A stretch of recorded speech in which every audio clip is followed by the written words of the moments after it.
Good evening, guys, and welcome back to Between the Ropes TV. As always, I've got Ray with me. Ray, how you doing? I'm not too bad, mate. How are you doing?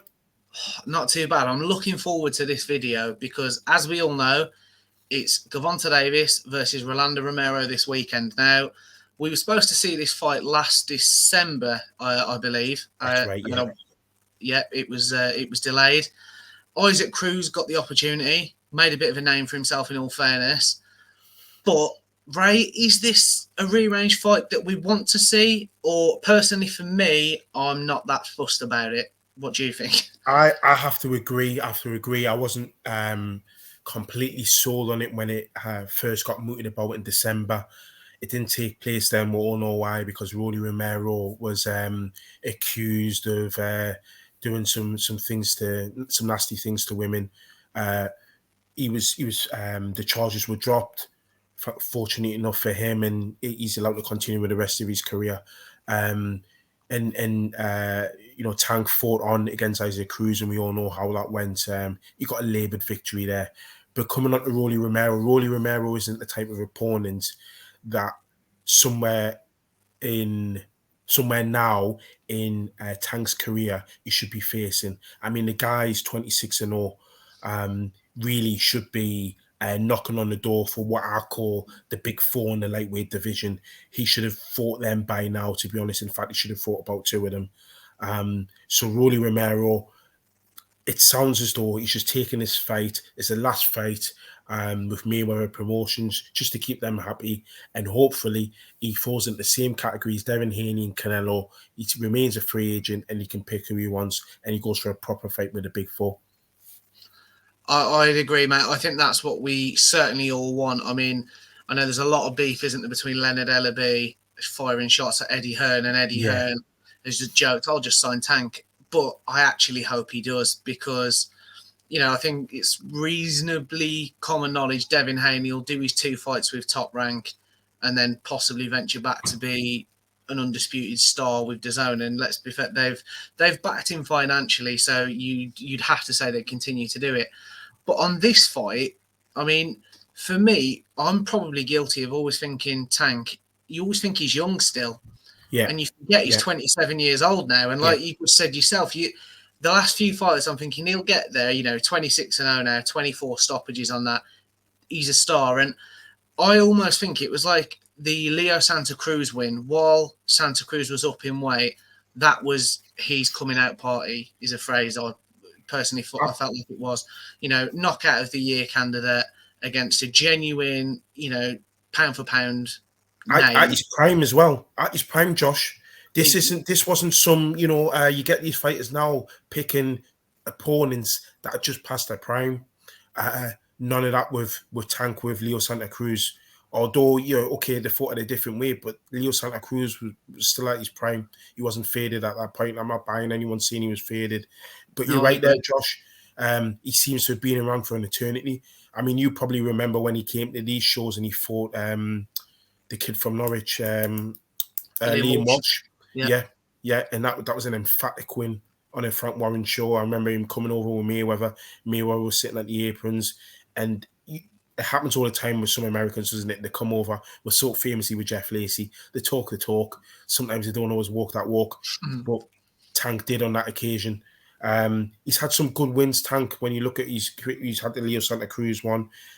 He fought Gamboa, and I think he got Gamboa just before Gamboa started to fade.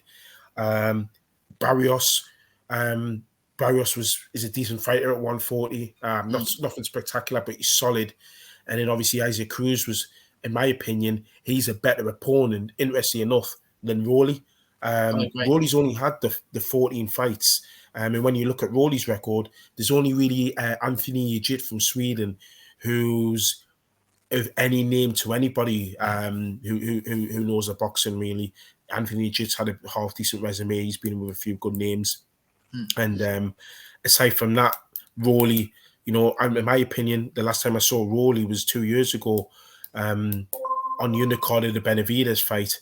And in my opinion, he lost that fight against Jackson Marinez. He ended up getting the win. So that just tells you really about the depth of class between Tank and and Rolly Romero. Do you think it's going to be hard for Tank to be up for, like we said, he had the Santa Cruz coming out party, and it's sort of gone downhill a little bit. Is it going to be hard for Tank to get up for this one against really, like, as much as Mayweather Promotions try and sell it as a big thing, it's B-level opposition? If that, Josh, I mean, it's a great question because I'll probably call him C-level. I mean, Rolly's been professional, I think, since 2016. So he's kind of been around a while. He's not been as active as you'd want, and with him being with PBC, he's probably been well looked after financially, if you know what I mean. So he's not taking many risks. He's, like I said, he had Anthony Jit fight, and he doesn't strike me as the type of person that Davis should be fighting at this stage in his career. So I think Davis is probably disappointed himself. He's got this fight. He probably wants the big names because he knows he's not silly. He knows the fans are wanting him to fight the big fights, and he knows he's not going to get the full respect he deserves until he fights one of those guys. So he's probably, in the same respect, he's probably looking and thinking, do I really need to get out of bed and fight this guy? But at the same token, he has to put on a spectacular show. The better he dispatches and does a job on Rolando Romero, the more calls are going to say, look at Tank. He's one of the best in the lightweight division.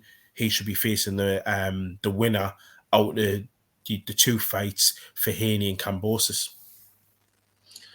I was just coming on to that, and I couldn't agree more.